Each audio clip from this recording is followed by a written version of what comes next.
Hey guys, I'm a bit of a kombucha addict, so I'm going to be making some today. As much as I'd love to be able to afford $3 a bottle every day, all day, it's just not feasible. So I started making my own. I'm up to 4 gallons at a time now. So I've boiled 2 gallons of water, and then I'm going to add 2 gallons of cold water to each batch. I've boiled a gallon in here and a gallon in here, and I'm going to add 1 cup of sugar per gallon. So I'm going to put 2 cups of sugar and 2 cups of sugar in here, and then add, let it dissolve, and then add the tea bags, and then add the other gallon of water. So 2 cups of sugar I've got here for this one.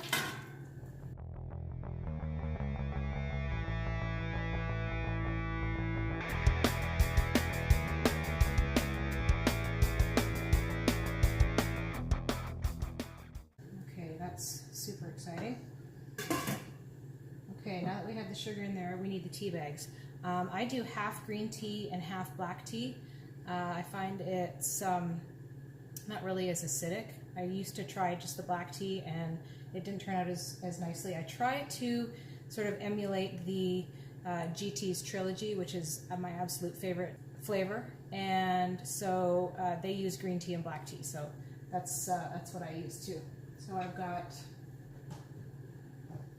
organic green tea and organic black tea.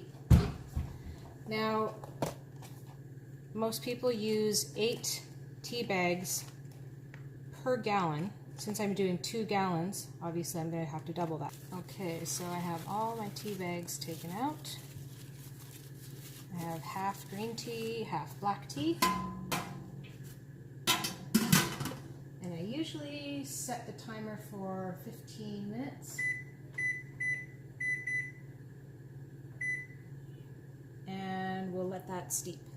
Okay, so now in the meantime, we need to take the scobies out of this jar and set them aside so that we can pour the already brewed kombucha tea out to flavor it.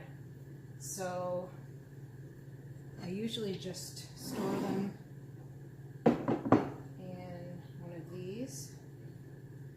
and my scobies have gotten really large, so I might actually split them in half. I've kind of got a double one here. Make sure you wash your hands really well under the fingernails and everything before you reach in here.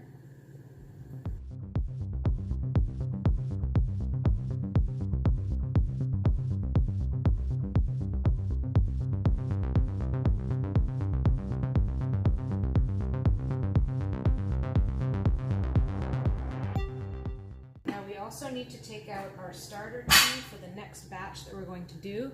So we're going to want to pour 4 cups total out of each one of these, and I'm going to store it in here so I can pour it back out into the new batch.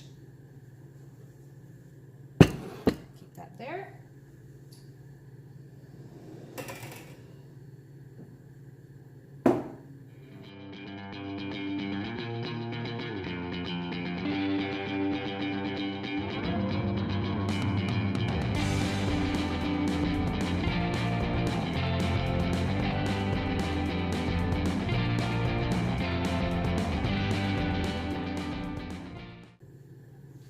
Okay, timer's gone off, and now it's time to take out the tea bags.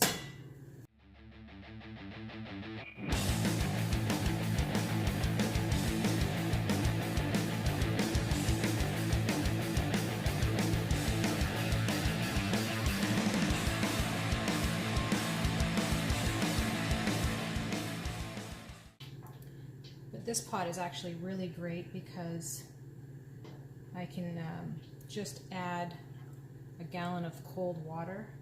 I don't have to wait for this whole thing to cool down, because you don't want it to be so hot that when you pour it in and put the SCOBY on top, that it'll basically cook the SCOBY. So you need it to be pretty much room temperature or cooler. Okay, cover those back up. We don't want any dust or yucky stuff floating around in there. Okay, so when I bottle, I save all of my kombucha bottles because I've already bought them and it's cheaper than purchasing the flip top ones. I am probably going to have to replace the lids on these because they seem to be getting really hard to come off, and apparently that can happen when you're really using their lids. So this will probably be the last batch I do with the lids that I have, and then I'm going to order some new lids. Now, as far as flavoring goes, I juice my own ginger in my juicer. I haven't been able to find fresh ginger juice anywhere, so there's my ginger that I'm going to juice right now. Okie dokie. Here we go.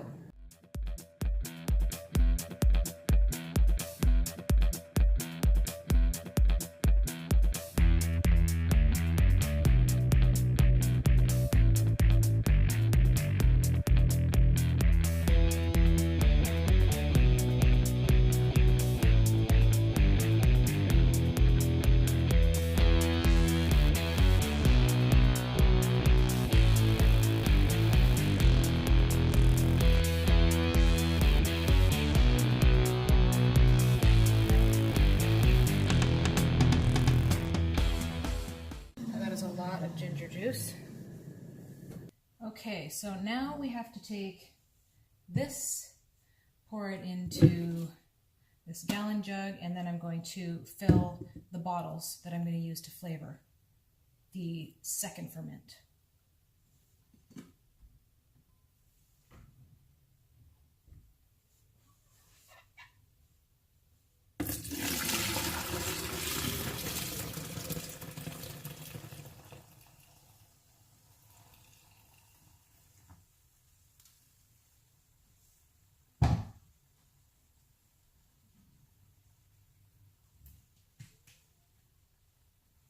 Cover that back up. Okay, now, see if we can switch around here. Now I'm going to fill up these bottles. Now, when I do flavor, I just use raspberries and kiwi. I just use frozen raspberries because they're way cheaper than fresh. I buy kiwis and I peel them, and then I'll cut them up into, dice them up into little pieces, and I put about a tablespoon of kiwi into each bottle and about 6 to 8 raspberries. I think I'll do 8 raspberries this time. I did 6 last time. I could have used a little bit more. So I'll do 8 raspberries per bottle. And then I'll put in ginger and lemon juice. But first we have to put the tea into the bottles. So it's just basically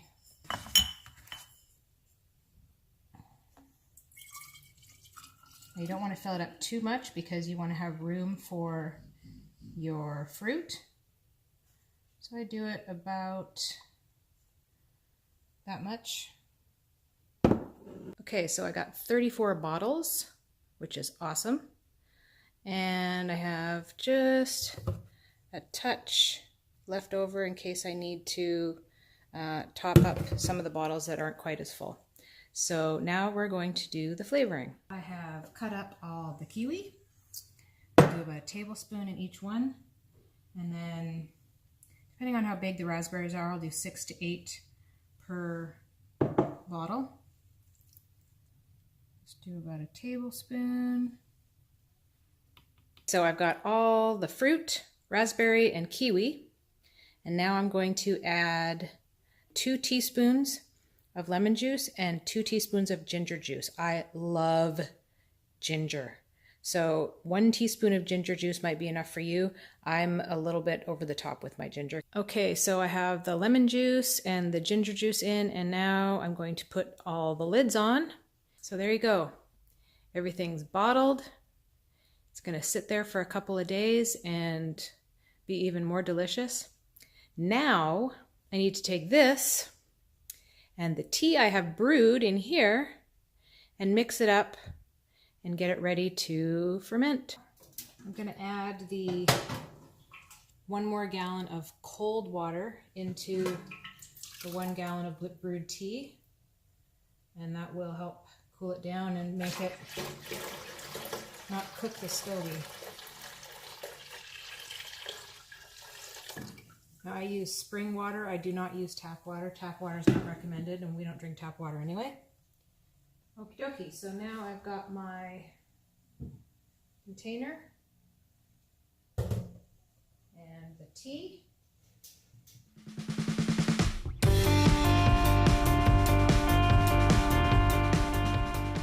Now you'll want to add 4 cups of the starter tea. Okay, so this is the starter tea from the last batch that we poured in here.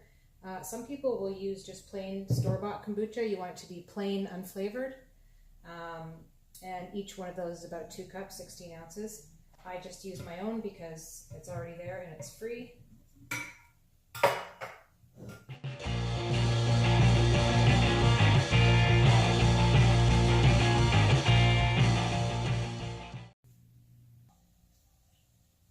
Okay, then we've got the SCOBY that we want to put back in here with the tea.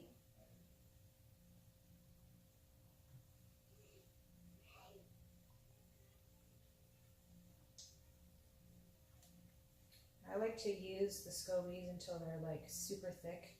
It helps the fermentation happen a little faster. And it's got all the good yeast strands on there already.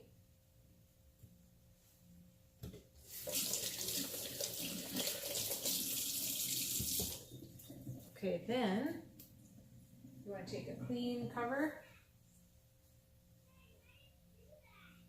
and an elastic. Make sure the elastic's on there really well. Voila, one finished. Now we'll get the next one. And we'll add the starter tea first. Doesn't matter which way you do it.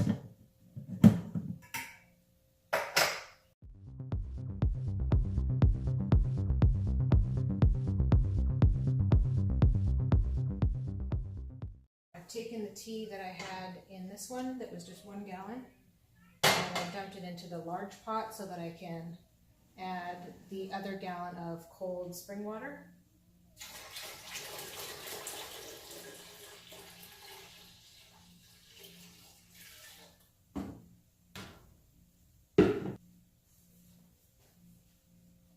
Pour the tea in with the starter tea.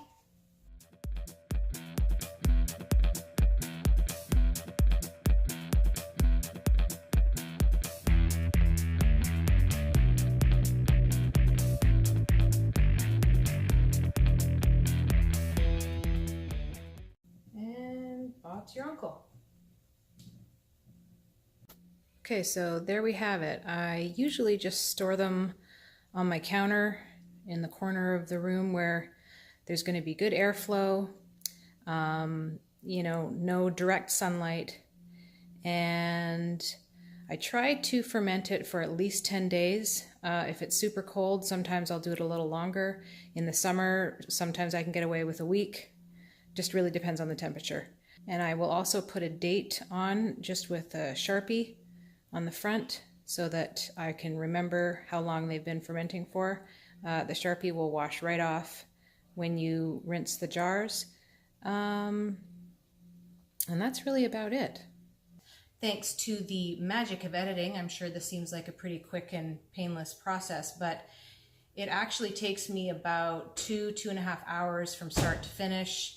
I have all of the prep work with cutting up the fruit and all that fun stuff waiting around for tea to steep that you don't have to see. But when I first started doing my own kombucha, I was actually juicing all of my own fruit. So I was juicing the kiwis, I was juicing the ginger, and then I was boiling the frozen raspberries with water to get the juice out of the raspberries, and then having to push it through a sieve to get the juice out of all of the berries, and it was hugely time consuming. So, and I found that with that method, I was getting almost like a beer taste to the kombucha. No matter how long I fermented the first tea to make it more vinegary, it just had this really strange flavor, and it wasn't something that I really enjoyed as much. So the last 3 batches, I've been doing this method with the individual fruit in each bottle and just juicing the ginger. And they have been by far the best batches that I've made, I would say rivaling store-bought. So this is the method that I've stuck with. I'm super excited that it's working out better this time. And so I have less dishes, less prep time. This has been my favorite way of doing it so far, and hopefully it was helpful for you. If you have any questions, if there's anything that I left out, please comment, let me know what you think. And my back is killing me, so I'm gonna sign off. Peace.